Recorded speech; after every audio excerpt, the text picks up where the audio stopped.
अस्सलामु अलैकुम वरहमतुल्लाहि वबरकातुहू। हसन बिन सबा और उसकी मसनूई जन्नत। किस्त नंबर 8। इस्लाम का काफिला 4.5 सदियों की मसाफत तय कर चुका था। इस काफिले में लोगों दिख सहरा जिस्मों का पानी चूस लेने वाले रेगुजार और खून के दरिया पार किए थे।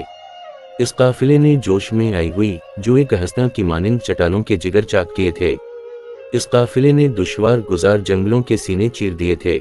इस काफिले ने तीरों और बर्चियों की बौछारों में बहर जुल्मात में घोड़े दौड़ा दिए थे और जरतश्त के पुजारी अपनी सल्तनत मुजाहिदीन के काफिले के कदमों में पीट कर भाग गए थे। इस काफिले ने तेजुतनत तूफानों के मुंह मोड़ दिए थे, मगर कज़ाब व इर्तिदाद की ऐसी आंधी आई कि यह काफिला बिखरने और भटकने लगा। हसन बिन सबा बड़े ही खौफनाक तूफान का हरावल था। इसका खतरा रोज बरोज शदीद होता जा रहा था। कोई नहीं बता सकता था कि आने वाला वक्त किसके उरूज और किसके जवाल की दास्तान सुनाएगा। दास्तान गोने खैर और शर की इस दास्तान को किला शाहदर तक पहुंचाया था। इस किले पर एक इस्माइली अहमद बिन अताश ने एक बड़ी हसीन वाव जमील दोशीजा जरीन के जरिए कब्जा किया था। किला फौज फतह किया करती है, किले का मुहासरा किया जाता है, मुहासरा तोल भी पकड़ लिया करता है। किले में दाखिल होने के लिए कमन फेंकने और दरवाजे तोड़ने की कोशिशें होती हैं। ऊपर से तीरों और बर्चियों का मीना बरसता है। मुहासरा करने वाले लहूलुहान होते हैं, तड़पते हैं और मरते हैं और खून के दरिया बहाकर एक किला सर होता है। लेकिन किला शाहदर एक नौखेज लड़की ने बड़े ही प्यारे अंदाज से किले के वाली की चहीती बीवी बनकर फतह कर ली। इस वाली किला का नाम जाकिर था, जिसकी तफसीली दास्तान रुमान पहले सुनाई जा चुकी है। किला अहमद बिन अताश के कब्जे में आ गया। पहले बयान हो चुका है कि हसन बिन सबा इस किले में किस तरह पहुंचा था। इसके साथ फरा नाम की एक लड़की भी थी। हसन बिन सबा और फरा इस मोहब्बत की जंजीरों में बंधे हुए थे, जिसका ताल्लुक दिलों और रूहों से होता है। अहमद बिन अताश ने दोनों की तरबियत शुरू कर दी थी। ये भी बयान हो चुका है कि अहमद बिन अताश ने उन तमाम इस्माइलियों को जो किला शाहदर के कैद खाने में बंद थे रहा कर दी था और फिर काफिले लूटने लगे। रजनी की वारदातों में इजाफा हो गया। तारीख बताने से कासिर है कि हसन बिन सबा इस उस्ताद की शागिर्दी में कितना अरसा गुजार चुका था। गालिबन 2-2.5 साल गुजर गए थे। एक तो हसन बिन सबा दुनिया में आया तो शैतानी औसाफ अपने साथ लाया था। इसके बाद उसने इन्हीं औसाफ को अभारा और फिर इब्न अताश और अहमद बिन अताश ने उन औसाफ को पुख्ता तर करके उसे पका इब्लीस बना दिया था। उसे इल्म सेहर भी सिखा दिया और गालिबन उसे अहमद बिन अताश कुछ ऐसी तरबियत भी दे रहा था जो ज़मीन दोस्त क़रीबी कारी के लिए कारामद होती है। इन लोगों का असल मकसद ये था कि इस्लाम को इस्लाम ही रहने दें, लेकिन अल्लाह के इस दीन को अपनी नज़रियात और अपनी नफसानी ख्वाहिशात के सांचे में ढाल लें। यह एक ऐसी जंग थी जो इन लोगों ने ज़मीन के नीचे जाकर लड़नी थी। किसी इमारत को गिराना हो तो उसे ऊपर से नहीं तोड़ा जा सकता, वक्त लगता है, और तोड़ने वाले मुंडियर की 1-2 ईंटें ही उखाड़ फेंके तो पकड़े जाएंगे। इमारत की बुनियादों में पानी छोड़ दिया जाए तो इमारत मलबे का ढेर बन जाती है और लोग इसके सिवा कुछ नहीं कहते कि इमारत की बुनियादों में पानी चला गया था। इस्लाम की फलक बोस इमारत को मसमार करने का यही तरीका इख्तियार किया जा रहा था। इस तरीका जंग के लिए हथियारों की इतनी ज़रूरत नहीं होती जितनी माल व दौलत की होती है। इसमें इंसान खरीदे जाते हैं, देनदारों के दीन व ईमान की कीमत दी जाती है। अहमद बिन अताश ने ज़रूर जवाहरात की फराहमी का ये तरीका इख्तियार किया कि काफिलों को लूटना शुरू कर दी। सल्तनत इस्लामिया में काफिलों को लूटने का सिलसिला कभी का ख़त्म हो चुका था। कोई लुटेरा रहजनी की भी जुर्रत नहीं करता था। काफिले के साथ बेशुमार लोग होते हैं।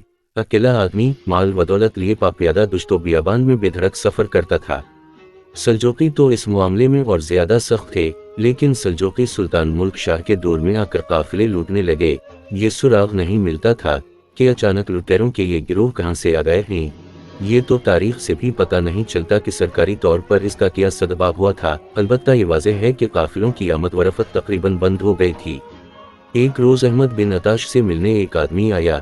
हसन बिन सबा भी इसके पास बैठा था। दरबान ने जून ही अहमद बिन अताश को इस आदमी की इत्तला दी तो अहमद बिन अताश ने चुप कर कहा, उसे जल्दी अंदर भेजो। खुश आमदीद मेरे भाई। अहमद बिन अताश ने इस आदमी को देखते ही परमसरत लहजे में पूछा, बैठने से पहले ये सुनाओ कि कोई खुशखबरी लाए हो। बहुत बड़ी खुशखबरी, इस आदमी ने बैठते हुए कहा। एक बहुत बड़ा काफिला आ रहा है और जो ये आगे बढ़ता आ रहा है इसकी तादाद भी बढ़ती जा रही है और माल व दौलत में इजाफा होता आ रहा है। हसन बिन सबा ने मुस्कुराते हुए कहा, उस शख्स ने जो काफिले की खबर लाया था ये बताना शुरू कर दिया कि काफिला कहाँ है और ये किस रास्ते पर जा रहा है। ये रास्ता शाहदर से बहुत दूर से गुजरता था। वो इलाका पहाड़ी भी था और ये पहाड़ और वादियां दरख्तों से अटी पड़ी थीं, और जो इलाका मैदानी था वो सब जंगलाती था। चूंकि काफिले जो पहले लौट चुके थे वो शाहदर से बहुत दूर लौटे थे, इसलिए किसी को जरा सा भी शुबा नहीं होता था कि ये काफिले लूटने वाले अहमद बिन अताश के आदमी हैं और ये सारी दौलत अहमद बिन अताश के कब्जे में जा रही है। क्या तुम बता सकते हो कि इस काफिले में क्या कुछ है? अहमद बिन अताश ने पूछा। क्यों नहीं, उस शख्स ने फातिहाना अंदाज में जवाब दिया। मैंने इस काफिले के साथ 2 पड़ाव सफर किया है और पूरी तफसीलात अपनी आंखों देखकर और कुछ काफिले वालों से सुनकर आया हूँ। हमें तुम जैसे आदमियों की जरूरत है। हुस्न बिन सबा ने कहा, बताओ क्या देख आए हो? ज्यादातर ताजिर हैं, उस शख्स ने जवाब दिया। इनमें बाज तो बहुत ही अमीर कबीर लगते हैं। 20-20, 30-30 ऊँटों पर उनका माल जा रहा है। माल किया है? अनाज भी है, उस शख्स ने जवाब दिया। कपड़ा है, चमड़ा है और सोने चांदी के जेवरात भी हैं। चंद एक कुंबे भी काफिले के साथ हैं। नौजवान लड़कियां भी होंगी? हसन बिन सबा ने पूछा। ज्यादा तो नहीं, उस शख्स ने जवाब दिया। 1, 7, 8 अच्छी खासी खूबसूरत और नौखेज लड़कियां हैं। छोटी उम्र की बच्चियां भी हैं। ये तो और ज्यादा अच्छा है। अहमद बिन अताश ने कहा, हमें पनीरी चाहिए जिसे हम अपनी मर्जी से जहां चाहेंगे वहां लगा देंगे और अपने अंदाज से इसकी आबियारी करेंगे। सोचने वाली एक बात है। हसन बिन सबा ने कहा, कई ये काफिले लौटे जा चुके हैं, फिर उन ताजरों वगैरह ने ये जुर्रत कैसे की है कि वो इतना माल और दौलत और इतना बड़ा काफिला लेकर चल पड़े हैं? शायद इन लोगों ने ये सोचा होगा कि कुछ ऐसे काफिलों को लूटने का सिलसिला बंद है, इसलिए लुटेरे किसी और इलाके में चले गए होंगे। मेरा ख्याल कुछ और है। काफिले की खबर लाने वाले आदमी ने कहा, काफिले में जो कोई भी शामिल होता है उसे कहा जाता है कि इसके पास तलवार और बरछी लाजमी तौर पर होनी चाहिए और उसमें हमले की सूरत में लड़ने का जज्बा भी होना चाहिए। मैंने ये भी देखा है कि जहां पड़ाव होता है वहां कई एक नौजवान रजाकाराना तौर पर पूरे पड़ाव के इर्द गिर्द घूम फिर कर पहरे देते हैं। काफिले में नौजवान आदमियों की तादाद जरा ज्यादा है। मैं यही बात आपको बताना चाहता हूँ कि काफिले के साथ हिफाजत का इंतजाम भी मौजूद है, इसलिए हमें ज्यादा आदमियों की जरूरत है और सबसे बड़ी जरूरत एहतियात की है। हाँ, ये सोचने वाला मामला है, अहमद बिन अताश ने कहा और गहरी सोच में गुम हो गया। हम इस काफिले को मुहाफिज देंगे, हसन बिन सबा ने कहा और काफिले की खबर लाने वाले से मुखातिब हुआ। तुम कुछ देर मेरे पास बैठना और उस्ताद मोहतरम, ये कोई परेशान करने वाला मामला नहीं। उस शख्स ने बताया कि इस वक्त तक काफिला की तादाद 1000 से ज्यादा हो चुकी है और जिस बस्ती और शहर के करीब से यह काफिला गुजरता है इसमें लोग शामिल होते जा रहे हैं। मैं उसकी वजह समझता हूँ, अहमद बिन अताश ने कहा। एक अरसे बाद लोगों ने ये काफिला देखा है, इसलिए लोग इस काफिले के साथ चल पड़े हैं। यह काफिला मंजिल पर नहीं पहुंचना चाहिए, हसन बिन सबा ने कहा। इसीलिए तो मैं इतनी दूर से आया हूँ। उस शख्स ने कहा, मुझे फौरन बताएं कि मैंने क्या करना है। मुझे जल्दी रवाना हो जाना चाहिए। अहमद बिन अताश और हसन बिन सबा ने उसे हिदायत देनी शुरू कर दी। ये शख्स घोड़े पर सवार किले से इस तरह निकला कि किसी ने उसकी तरफ देखा भी नहीं कि ये कौन है और कहाँ जा रहा है। शहर से कुछ दूर जाकर इसने घोड़े को एड़ लगाई और देखते ही देखते सरसब्ज टेकरियों और जंगल में गायब हो गया। उसके जाने के फौरन बाद अहमद बिन अताश ने अपने 2 खास मुसाहिबैन को बुलाया और इन्हें कुछ हिदायत दी। दोनों बड़ी तेजी से चले गए। पहले तो वो शाहदर में कुछ लोगों से मिले और फिर देहात में निकल गए। उसी शाम को सूरज गुरूब होने के बाद शाहदर से 7-8 मील दूर कमवाओ बेश 50 घोड़सवार इकट्ठे हो गए।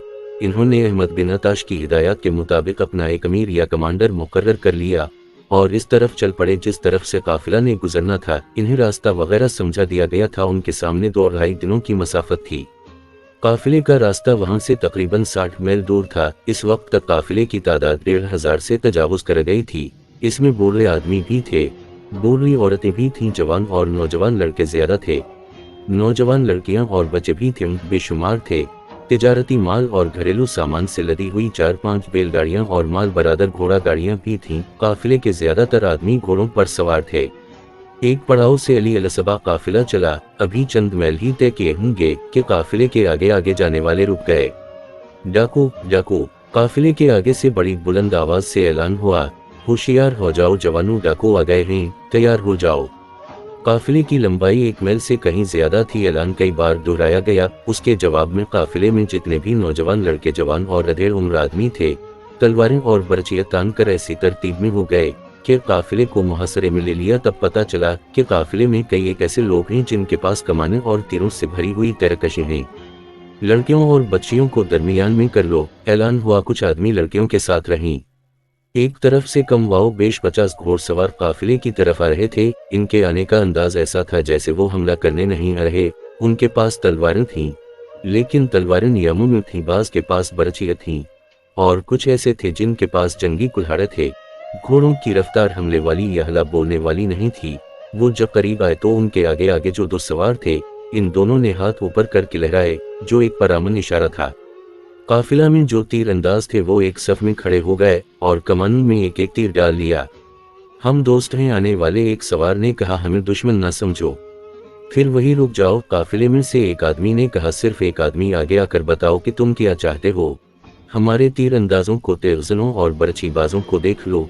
तुम इतने थोड़े हो कि थोड़ी सी देर में तुम अपने खून में डूब जाओगे और तुम्हारे घोड़े और हथियार हमारे पास होंगे। मशकूक घोड़ सवारों के आगे आगे आने वाले दोनों सवारों ने पीछे मुड़कर अपने हाथ उठाए, जो इशारा था कि बाकी सवार पीछे ही रुक जाएं। तमाम सवार रुक गए और ये दोनों सवार काफिले के करीब आ गए। अब बताओ तुम्हारा इरादा क्या है? काफिले के इस मुअज़्ज़ज़ आदमी ने कहा, जिसने अपने आप को खुद ही मीर कारवां बना लिया था। डरो नहीं दौसतो, एक सवार ने कहा, हम पेशावर लोग हैं, हमारा पेशा अमीर लोगों की हिफाजत करना है। हम में इतनी जुर्रत और ताकत नहीं कि इतने बड़े काफिले पर हमला करें। हमें पता चला कि एक काफिला जा रहा है और हमें यह भी पता चला कि काफिलों को लूटने वाले भी मौजूद हैं। तो हमने अपने इन दोस्तों को इकट्ठा किया और कहा कि चलो इस काफिले के पीछे जाते हैं और अमीर लोगों को हिफाजत मुहैया करेंगे और हलाल की रोजी कमाने गए। तुम्हारा सफर अभी बहुत लंबा बाकी है। काफिले पर किसी भी वक्त और किसी भी जगह हमला हो सकता है। हमारी इल्तिजा है कि हमें काफिले की हिफाजत के लिए अपने साथ ले चलो। हम रातों को पहरा भी देंगे। क्या तुम देख नहीं रहे कि हमारे साथ कितने आदमी हैं? मीर कारवां ने कहा, क्या तुम इन्हें अपनी हिफाजत खुद करने के काबिल नहीं समझते? नहीं, एक सवार ने जवाब दिया, उनमें हमें एक भी ऐसा नजर नहीं आ रहा जिसने कभी लड़ाई लड़ी हो। क्या आप नहीं जानते कि काफिलों को लूटने वाले लड़ने और मारने की महारत रखती हैं? तुम्हारे इन आदमियों ने जब अपने साथियों के जिस्मों से खून के फवारे फूटते देखेंगे तो ये सब भाग जाएंगे। हमें अपना मुहाफिज बनाकर अपने साथ ले चलें। हम इतनी ज्यादा उजरत नहीं मांगेंगे जो तुम दे ही ना सको। तुम में बड़े बड़े अमीर ताजिर भी हैं, जवान लड़कियों के बाप भी हैं और फिर आपके साथ छोटे छोटे बच्चे भी हैं। आप सब मिल जल कर हमें इतनी सी उजरत तो दे ही सकते हो जिससे कुछ दिन हमारे बच्चे भी रोटी खा लेंगे। एक बात मैं भी कहूँगा, दूसरे सवार ने कहा, अगर आप हमें हलाल रोजी मुहैया नहीं करेंगे और हमें कहीं से भी रोजी नहीं मिलेगी तो एक रोज हम भी रहजनी शुरू कर देंगे और काफिलों को लूटने का गिरोह बना लेंगे। रोजी देने वाला खुदा है। एक बुजुर्ग ने आगे आकर कहा, मेरे हम सफरों मालूम होता है खुदा ने उनकी रोजी हमारे जिम्मे कर दी है। ना जाने ये बेचारे कितनी दूर से हमारे पीछे आए हैं और ये हलाल की रोजी के पीछे आए हैं। इन्हें मायूस ना करो और उनके साथ उजरत तय कर लो। इन्हें साथ ले लेने से हमारी हिफाजती ताकत में इजाफा हो जाएगा। उनसे बात कर लो। उनसे उजरत पूछी गई जो इन्होंने बताई और इनके साथ सौदा तय कर लिया गया। इन मुहाफिज सवारों ने दो शर्तें पेश की। एक ये कि इन्हें उजरत पेशगी दे दी जाए और दूसरी ये कि उनका खाना पीना काफिला के जिम्मे होगा। उनकी दोनों शर्त मान ली गईं। काफिले के हर फर्द ने इतनी रकम दे दी जो हिसाब के मुताबिक हर एक के जिम्मे आती थी। काफिला चल पड़ा। उन 50 मुहाफिजों ने अपने आप को इस तरह तकसीम कर ली कि कुछ काफिले के आगे हो गए, कुछ काफिले के पीछे और बाकी कुछ दाएं और कुछ बाएं हो गए। उनका अंदाज बता रहा था कि वो मेहनत मजदूरी करने वाले लोग हैं और वो पेशावर चौकीदार और मुहाफिज हैं। पहला पड़ाव आया तो उनमें से बहुत से आदमियों ने रात भर दो दो होकर पड़ाव के चारों तरफ पहरा दिया। इससे काफिले वाले उनसे मुतमईन और मुतासिर हो गए। अगली रात भी इन्होंने उसी तरह पहरा दिया। तीसरे पड़ाव तक पहुंचते काफिले में 150-200 मजीद अफराद का इजाफा हो चुका था। काफिला एक और पड़ाव के लिए रुक गया। सूरज गुरूब हो चुका था। लोग रात बसर करने के लिए अपने अपने इंतजामात में मसरूफ हो गए। औरतें खाना तैयार करने लगीं। पानी की वहाँ कोई किल्लत नहीं थी। इलाका सरसब्ज और पहाड़ी था। पहाड़ियाँ जरा पीछे हटी हुई थीं और इनके दरमियान हरी भरी घास का मैदान था। करीब ही से शफाफ पानी की नदी गुजरती थी। पड़ाव के लिए यही जगह मौजूद थी। काफिले वाले दिन भर के थके हुए थे। खाना खाकर लेटे और लेटते ही सो गए। मुहाफिज सवार पहरे पर खड़े हो गए और हर रात की तरह पड़ाव के इर्द गिर्द घूम फिर कर पहरा देने लगे। आधी रात से कुछ पहले थोड़ी दूर से उल्लू के बोलने की आवाज आई। एक उल्लू पड़ाव के बिल्कुल करीब से बोला। एक बार फिर दूर के उल्लू की आवाज आई। काफिले वाले गहरी नींद सोए हुए थे। 50-60 घोड़सवार काफिले के पड़ाव की तरफ आ रहे थे। जब पहाड़ों में पहुंचे और पड़ाव इन्हें अपने सामने नजर आने लगा तो वो वहीं रुक गए, घोड़ों से उतरे और आहिस्ता आहिस्ता चलते पड़ाव की तरफ बढ़ने लगे। उनके हाथों में तलवारें थीं, चंद एक के हाथों में बर्चियां थीं। वो जो 50 मुहाफिज थे, इनमें से कुछ पहरे पर खड़े थे और बाकी सोए हुए थे। इनके जो साथी पहरे पर खड़े थे, इनमें से कुछ आहिस्ता आहिस्ता आए और इन्हें जगाया। तमाम सोए हुए मुहाफिज आहिस्ता आहिस्ता उठे। इन्होंने तलवार निकाली। फिर ये सब एक जगह इकट्ठा हुए। इधर से वो भी आ गए जिन्होंने घोड़े पहाड़ियों के पीछे खड़े किए थे। ये सब यानी मुहाफिज भी और इधर से आने वाले भी एक जगह आपस में मिले। मुहाफिजों में से एक ने नए आने वालों को बताना शुरू कर दिया कि कौन कहाँ है, यानी फलां जगह अमीर कबीर ताजिर हैं और फलां जगह नौजवान लड़कियां हैं, वगैरह वगैरह। ये सब मुहाफिज भी और इधर से आने वाले भी तादाद में 100 से ज्यादा हो गए। मुहाफिज दरअसल लुटेरे ही थे जिन्होंने धोखा देकर काफिले के साथ रहना था और उनके 50-60 साथियों ने रास्ते में आकर उनसे मिलना था। ये मुहाफिज इसलिए काफिले में शामिल हुए थे कि इन्होंने पीछे देख लिया था कि काफिले में लड़ने वाले जवानों की तादाद खासी ज्यादा है। जो आदमी अहमद बिन अताश को इस काफिले की इत्तला देने गया था, उसने बताया था कि इस काफिले पर हमला नाकाम भी हो सकता है क्योंकि इसमें लड़ने वाले आदमियों की तादाद ज्यादा है। अहमद बिन अताश ये सुनकर सोच में पड़ गया था, लेकिन हसन बिन सबा के दिमाग ने फौरन ये तरकीब सोची थी कि लुटेरे गिरोह के आधे आदमी पेशावर मुहाफिज बनकर काफिले में शामिल हो जाएंगे ताकि काफिले वाले रातों को खुद पहरा ना दें और वो अपनी हिफाजत से बेफिक्र हो जाएं। हसन बिन सबा ने इत्तला लाने वाले को ये तरकीब बड़ी अच्छी तरह समझा दी थी। ये शख्स बड़ी तेजी से लुटेरों को इकट्ठा करता फर्रा और उनका जो लीडर था उसे इसने ये तरकीब समझा दी।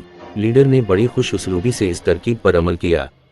काफिले वाले समझ ही ना सके कि जिन्हें वो मुहाफिज समझ बैठे हैं वो रहजन हैं। इन रहजनों ने काफिले के बचे बचे पर अपना एतमाद कायम कर लिया था। इन 100 से ज्यादा रहजनों ने पड़ाव के एक तरफ से कत्लेआम शुरू किया। इन्हें बताया गया था कि नौजवान लड़कियों, कमसिन बच्चियों और बच्चों को जिंदा लाना है। जब काफिले वालों का कत्लेआम शुरू हुआ तो दूसरों की आंख खल गई, लेकिन रहजनों ने इन्हें संभलने की मोहलत न दी। इसके बाद एक हड़बड़ क़यामत का समा था। जो कोई हड़बड़ा कर रुकता था, इसके जिस्म में बर्छी उतर जाती या तलवार इसकी गर्दन साफ काट देती। वहां उनकी चीख व पुकार सुनने वाला और सुनकर मदद को पहुंचने वाला कोई न था। लड़कियों और बच्चों की दिलदोज चीखें थीं जो रहजनों और कातिलों के दिलों को मोम नहीं कर सकती थीं। कुछ ज्यादा देर न लगी कि काफिले का सफाया हो गया। लुटेरों ने सामान समेटना शुरू कर दिया। फिर इन्होंने ये सामान ऊँटों, बैलगाड़ियों और घोड़ा गाड़ियों पर लाद लिया। नौजवान लड़कियों, बच्चियों और बच्चों को हनक कर एक तरफ ले जाने लगे। क़यामत की इस खून रेजी में 1-2 ऊँट और 1-2 घोड़े खल कर इधर इधर हो गए थे। शायद चंद इंसान भी जिंदा बच गए हो। रहजन बड़ी जल्दी में थे। इन्होंने लड़कियों और बच्चों को एक घोड़ा गाड़ी पर सवार कर लिया और 4-5 आदमी उनके साथ सवार हो गए और वो पहाड़ियों के पीछे गायब हो गई। सुबह का उजाला सफेद हुआ तो आसमान ने इस मैदान में लाशों पर लाशें पड़ी देखीं। लाशों के सिवा वहां कुछ भी ना था। करीब की एक टेकरी के ऊपर एक बूढ़ा आदमी लेटा हुआ था। उसने आहिस्ता आहिस्ता सर उठाया और मैदान की तरफ देखा। उसने अपनी इतनी लंबी उम्र में ऐसे मंजर पहले भी देखे होंगे। वो कोई तजर्बेकार आदमी था। वो उस काफिले का एक फर्द था। रात को जब कत्लेआम शुरू हुआ तो वो किसी तरह वहां से भाग निकला और टेकरी पर चढ़कर ऊंची घास में छप गया। वो रात भर अपने हम सफरों और उनके बच्चों और औरतों की चीख व पुकार सुनता रहा। वो आहिस्ता आहिस्ता उठा और टेकरी से उतरा। उसे ऐसा कोई डर न था कि डाकू फिर आ जाएंगे और उसे कत्ल कर देंगे। वो आहिस्ता आहिस्ता इन लाशों को देखता गया। वो यूं महसूस कर रहा था जैसे ख्वाब में चल रहा हो। वो अपने कुनबे को ढूंढ रहा था। वहां तो कोई कहां और कोई कहां पड़ा था। उसे बहुत ही छोटे से एक बच्चे की लाश पड़ी नजर आई। बच्चे की उम्र चंद महीने ही होगी। वो कुछ देर इस गुंचे को देखता रहा जो बिन खले मुरझा गया था। बच्चे से नजर हटाकर उसने हर तरफ देखा। उसे कुछ दूर एक ऊंट नजर आया जो बड़ी बेपरवाही से इस खौनी मंजर से बेनियाज घास चुर रहा था। बूढ़े ने आसमान की तरफ देखा जैसे खुदा को ढूंढ रहा हो। अचानक उसे एक ख्याल आया। वो बड़ी तेजी से ऊंट की तरफ चल पड़ा। ऊंट के पास जाकर इसकी महार पकड़ी और वहीं बिठा दिया। फिर वो इधर इधर देखने लगा। उसे एक कजावा एक जगह पड़ा दिखाई दिया। वो गया और कजावा उठाकर ऊंट के पास ले गया। ऊंट की पीठ पर रखकर उसने कजावा किस दिया। दूध पीते बच्चे की खून आलूद लाश उठाकर ले गया। लाश को कजावे में रखा और खुद भी ऊँट पर सवार हो गया और ऊँट को उठाया। उसने ऊँट का रुख मरू की तरफ कर दी। उस वक्त मरू सल्जोकी सल्तनत का दारुल हुकूमत था। सुल्तान मुल्क शाह वहीं होता था। मुल्क शाह रिवायती बादशाहों जैसा बादशाह नहीं था, लेकिन जहाँ वो रहता था वो महल से कम ना था। एक रोज वो अपने मुसाहबों वगैरह में बैठा हुआ था। मैं अल्लाह का शुक्र अदा करता हूँ, मुल्क शाह ने कहा और कुछ देर सोचकर बोला, काफिलों के लूटने का खतरनाक सिलसिला खत्म हो गया है। हम किसी को पकड़ तो नहीं सके, लेकिन पकड़ने और सजा देने वाला अल्लाह है। ये अल्लाह ही है जिसने मेरी मदद की और काफिले महफूज हो गए। सुल्तान मुहतरम दरबान ने अंदर आकर कहा, एक ज़ईफ़ उम्र शख्स सवार आया है, आपसे मिलना चाहता है। कहाँ से आया है? सुल्तान ने पूछा। क्या चाहता है? कुछ पूछा तुमने? नहीं सुल्तान आली मकाम, दरबान ने जवाब दिया। इसकी हालत अच्छी नहीं मालूम होता है, बड़ी लंबी मसाफत तय करके आया है। उसने बहुत छोटे से बच्चे की लाश उठा रखी है, लाश को जैसे खून से नहलाया गया है। लाश? मुल्क शाह ने चौंक कर कहा, छोटे से बच्चे की लाश, इसे फौरन अंदर भेजो, ये फरियादी मालूम होता है। ज़ईफ़ उम्र हामता कामता झुका झुका बाजुओं पर चंद माह के बच्चे की खून आलूद लाश उठाए मुल्क शाह के सामने आया। इसके होंठ कांप रहे थे, इसकी आंखों का नूर बुझ चुका था। ओ मेरे बुजुर्ग! मुल्क शाह उठ खड़ा हुआ और पूछा, क्या मुश्किल तुम्हें यहाँ ले आई है? एक बच्चे की लाश लाया हूँ, ऐ सुल्तान बोरे ने कहा, ये आपका बच्चा है। उसने आगे बढ़कर लाश सुल्तान के कदमों में रख दी। उनकी पीठ पर 3 दिन और 3 रात सफर किया है। न उनने कुछ खाया है न मैंने, ये अल्लाह की अमानत थी जिसमें सल्जोकी सुल्तान ने खयानत की। देख सुल्तान देख, इस बीन खली कली को देख, इस नन्हे से बच्चे में अभी ये एहसास भी पैदा नहीं हुआ था कि ये जिंदा है, और मरते वक्त उसे ये एहसास नहीं हुआ होगा कि मौत ने उसे मां की आहोश से उठाकर अपनी गोद में ले लिया है। सुल्तान मुल्क शाह ने दरबान को बलवाया और कहा कि वो बच्चे की लाश ले जाए और उसे गुस्ल देकर कफन पहनाया जाए। ए बुजुर्ग इंसान, सुल्तान ने बोले से कहा, कि ये अच्छा नहीं होगा कि शिकवा और शिकायत से पहले ये बता दो कि ये बच्चा किसका है और इसे किसने कत्ल किया है। ये मेरे किसी हमसफर का बच्चा था। बोले ने कहा, मैं इसके बाप को नहीं जानता, उसकी मां को नहीं जानता, इन्हें मैं कभी भी नहीं जान सकूंगा। वो भी कत्ल हो गए हैं। वो कौन थे? कहाँ से आए थे? कहाँ जा रहे थे? मैं नहीं जानता। मैं इतना जानता हूँ कि वो हमारे काफिले के साथ थे। काफिले पर डाकुओं का हमला हो गया। बोले ने तफसील से सुनाया कि काफिला कहाँ से चला था, किस तरह इसमें मुसाफिरों का इजाफा होता गया और फिर किस तरह और कहाँ काफिले पर उस वक्त हमला हुआ जब सब गहरी नींद सो रहे थे। सुल्तान गसक आलम में कमरे में टहलने लगा। वो बार बार एक हाथ का घूंसा दूसरे की हथेली पर मारता था। इसके चेहरे पर कहर और अताब के आसार गहरे होते जा रहे थे। कुछ अरसा पहले काफिलों पर हमले शुरू हुए थे। बोले ने कहा, फिर ये हमले खुद ही खत्म हो गए। उनकी वजह ये नहीं थी कि आपने डाकुओं की सरकोबी का कोई बंदोबस्त कर दिया था, बल्कि लोगों ने सफर करना छोड़ दिया था। हम बदकिस्मत इस खुशफहमी में निकल खड़े हुए कि मंजिल पर पहुंच जाएंगे। इस बच्चे की लाश यहाँ क्यों ले आए हो? सुल्तान मुल्क शाह ने पूछा। सुल्तान को ये दिखाने के लिए कि सुल्तानों के गुनाहों की सजा रियाया को मिला करती है। बोले ने कहा, मैं अकीदे का सुनी हूँ, आप मुझे मुआफ करें या ना करें, मुझे इसका कोई डर नहीं। मैं खुलफा राशिदीन की बात करूँगा, जिनके दूर में हर तरफ मुसलमानों की ही नहीं बल्कि हर मजहब के लोगों की इज्जत महफूज हो गई थी, जान महफूज हो गई थी और लोगों के माल व अमोल महफूज हो गए थे। रियाया को और रियाया के बच्चों को अल्लाह की अमानत समझते थे। मैं बच्चे की लाश इसलिए यहाँ लाया हूँ कि सुल्तान इस मासूम की खली और ठरी हुई आंखों में अपने गुनाहों का अक्स देख लें। देख लिया है मेरे बुजुर्ग, सुल्तान ने कहा, हम इन कज़्ज़ाक़ों को पकड़ेंगे। हमारे काफिले से तमाम नौजवान लड़कियों और बच्चों को कज़्ज़ाक़ अपने साथ ले गए हैं। बोले ने कहा, इन्हें वो कत्ल नहीं करेंगे, इन्हें अमरा के घरों में फरोख्त किया जाएगा, इन्हें ऐश व इशरत का जरिया बनाया जाएगा। उम्मत रसूल अल्लाह सल्लल्लाहु अलैहि वसल्लम की बच्चियां रकासा बनेगी, असमत फरोश बनेगी और सारी उम्र अपने सुल्तान के इस गुनाह की सजा भुगत रहेंगी कि सुल्तान ने अपने फराइज से नजर फेर ली थी। सुल्तान की नींदें हराम हो जानी चाहिए। मैं काफिले वालों की रूहों का ये पैगाम लेकर आया हूँ। तारीख बताती है कि सल्जोकी सुल्तान इस्लाम के सच्चे पैरोकार थे। इनमें रिवायती बादशाहों वाली खू नहीं थी। इस बोले ने ऐसी सख्त बातें भी कह डाली थीं जो कोई मामूली सा हाकिम भी बर्दाश्त नहीं कर सकता था। लेकिन सुल्तान मुल्क शाह ने न सिर्फ ये कि बोले का गुस्सा भी बर्दाश्त किया और तनज़ भी, बल्कि हुक्म दिया कि उसे मेहमान खाने में रखा जाए और जब तक यह क़याम करना चाहे उसे सुल्तान के ज़ाती मेहमान की हैसियत से रखा जाए।